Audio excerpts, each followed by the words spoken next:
Hello എല്ലാവർക്കും നമസ്കാരം. പുതിയൊരു വീഡിയോയിലേക്ക് സ്വാഗതം.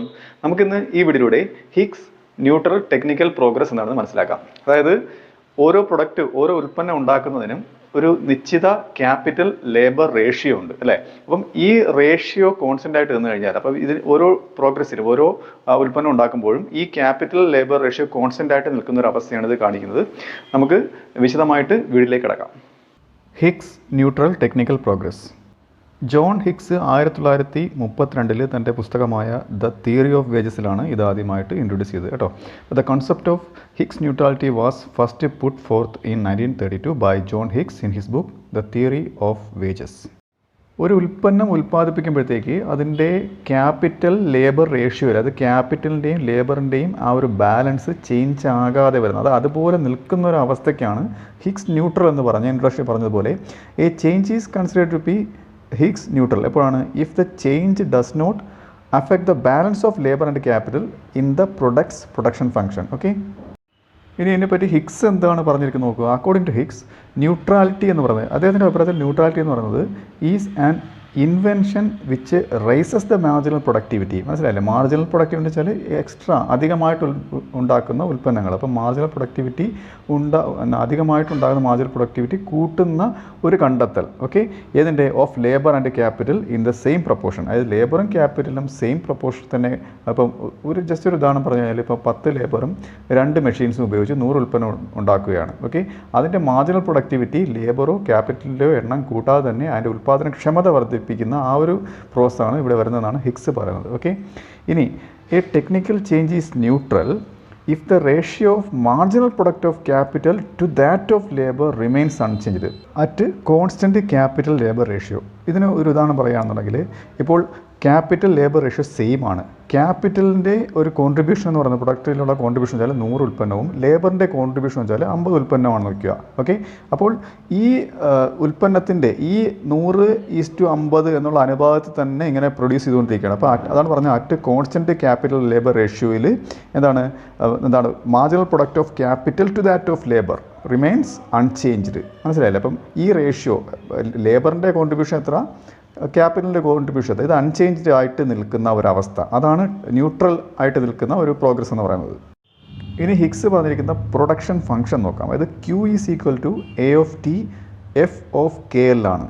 ഓക്കെ, ഇതിൽ ഓരോന്നും പരിചയപ്പെടും. അതിൽ Q എന്ന് പറയുന്നത് ടോട്ടൽ ഔട്ട്പുട്ടാണ്. ഈ ടോട്ടൽ ഔട്ട്പുട്ട് എങ്ങനെയാണ് കിട്ടുന്നത് വെച്ചാൽ, അതിൽ നമുക്കറിയാം K ക്യാപിറ്റലാണ്, L ലേബറാണ്, അത് ഒരു ഡൗട്ടുമില്ല. അപ്പം അതിൽ വരുന്ന ഏറ്റവും പ്രധാനപ്പെട്ട ഘടകമാണ് A ഓഫ് T എന്ന് പറയുന്നത്. അതായത് ഈ ടെക്നിക്കൽ പ്രോഗ്രസിൻ്റെ ഇൻഡെക്സ് ആണ് ഈ A ഓഫ് T എന്ന് പറയുന്നത്. അപ്പോൾ ഇൻഡെക്സ് എന്ന് വെച്ചാൽ, ഇപ്പോൾ ഇവിടെ ടെക്നിക്കൽ പ്രോഗ്രസ് ന്യൂട്രൽ ആണല്ലോ. അപ്പം ഈ ന്യൂട്രൽ ആയിട്ടുള്ള ടെക്നിക്കൽ പ്രോഗ്രസിൻ്റെ ഒരു സൂചകമാണ് ഈ A ഓഫ് T. അപ്പം it measures accumulated effects of shift over time and is an increasing function of T. അപ്പോൾ അത് കൂടുന്നതിനനുസരിച്ച്, അപ്പം ഇതാണ് ഇപ്പോൾ ഓവർ ടൈം അനുസരിച്ച് ഇപ്പോൾ പിന്നെ ലേബേഴ്സ് കൂടുതൽ സമയം വർക്ക് ചെയ്യുന്നതും, അതാണ് മെഷീൻസിൻ്റെ ആ അനുപാതം സെയിം ആയിട്ട് നിൽക്കുന്നു. അതിൻ്റെ ആ റേഷ്യോ കോൺസ്റ്റൻ്റ് ആയിട്ട് നിൽക്കുന്ന ഒരു ഘടകമാണ് ഈ A ഓഫ് T എന്ന് പറയുന്നത്.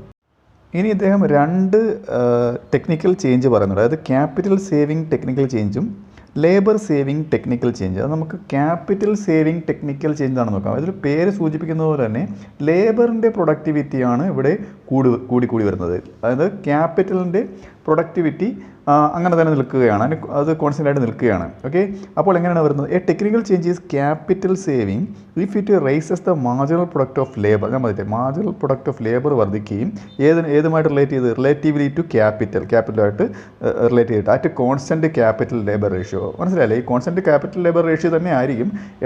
എണ്ണം കൂടുന്നത് ഒരേ അനുപാതത്തിലായിരിക്കും. പക്ഷേ പ്രൊഡക്ടിവിറ്റി ലേബറിന് കൂടുതലായതുകൊണ്ട് അതിന് കുറച്ച് കൂടുതൽ ഉൽപ്പാദിപ്പിക്കുമ്പോഴാണ് ഇത് സംഭവിക്കുന്നത്. The given output will require less capital relative to labour. അപ്പോഴത്തേക്ക് എന്താണ് അവിടെ ലേബറുമായിട്ട് കമ്പയർ ചെയ്യുമ്പോഴത്തേക്ക് കുറച്ച് ക്യാപിറ്റൽ മാത്രമേ ആവശ്യമായിട്ട് വരുന്നുള്ളൂ.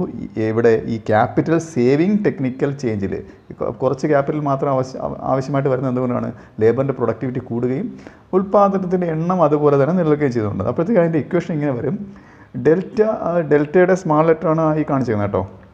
Delta Y by D K divided by delta Y by D L. അപ്പം ഇത് കുറയുകയാണ്. ഈ ഡെൽറ്റ വൈ ബൈ താഴെ എഴുതിയിരിക്കുന്ന നോക്കുക, delta Y by D K എന്ന് പറയുന്നത് മാർജിനൽ പ്രൊഡക്ടിവിറ്റി ഓഫ് ക്യാപിറ്റലാണ്. അതായത് അത് ന്യൂമറേറ്ററാണ്. ന്യൂമറേറ്റർ അങ്ങനെ തന്നെ നിൽക്കുകയും, ഇപ്പോൾ ഏതാണ് കൂടുന്നു പറഞ്ഞത്?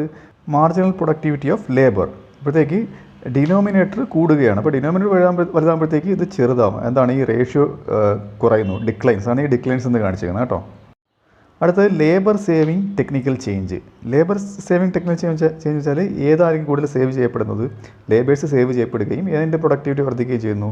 ക്യാപിറ്റലിൻ്റെ പ്രൊഡക്ടിവിറ്റി വർദ്ധിക്കുകയും ചെയ്യും. നേരെ ഓപ്പോസിറ്റ്, നേരത്തെ പറഞ്ഞതിൻ്റെ ഓപ്പോസിറ്റ്. അപ്പോൾ എങ്ങനെയാണ്? ഈ technical change is labour saving if it raises the marginal product of capital relative to labour ആണ് കേട്ടോ, at constant capital labour ratio. അപ്പം the given output would require less labour. അപ്പോൾ അവിടെ കുറച്ച് ലേബറിന് ആവശ്യമായിട്ട് മതി ഏതിൻ്റെ എഫിഷ്യൻസി കൂടുന്നത് കൊണ്ട്? ക്യാപിറ്റലിൻ്റെ എഫിഷ്യൻസി അഥവാ പ്രൊഡക്ടിവിറ്റി കൂടുന്നതുകൊണ്ട് less labour relative to capital. Okay, for a given capital. മനസ്സിലായോ? അപ്പം ഇതിൻ്റെ ഇക്വേഷൻ ഇങ്ങനെ വരും, ഇത് ഇൻക്രീസ് എന്നാണ്. അപ്പം ഇവിടെ കൂടുന്ന നോക്കുക. അപ്പം delta Y by D K divide by delta Y by D L. അപ്പോൾ ഇത് ഇൻക്രീസ് ആണ്. എന്തുകൊണ്ടാണ്? ഇപ്പോൾ ഇവിടെ ഏതിൻ്റെ പ്രൊഡക്ടിവിറ്റിയാണ് കൂടുന്നത്? ക്യാപിറ്റലിൻ്റെ. അപ്പോൾ ക്യാപിറ്റൽ മുകളിലാണ് വരുന്നത്. അപ്പോൾ ന്യൂമറേറ്റർ വലുതാവുകയും ഡിനോമിനേറ്റർ ചെയ്യുമ്പോഴത്തേക്ക് അത് ഡിവൈഡ് ചെയ്യുമ്പോഴത്തേക്ക് അത് ആ സംഖ്യ വലുതാവുന്നു അല്ലേ? അതുകൊണ്ടാണ് ഇപ്പോൾ marginal productivity of capital divide by marginal productivity of labour. Okay, ഇത് ഇൻക്രീസ് ആണ് ചെയ്യുന്നത്. അപ്പോൾ ഈ വീഡിയോ നിങ്ങൾക്ക് മനസ്സിലായെന്ന് വിശ്വസിക്കുന്നു. അടുത്ത വീഡിയോയിലൂടെ മറ്റൊരു വിഷയമായി വീണ്ടും കാണാം.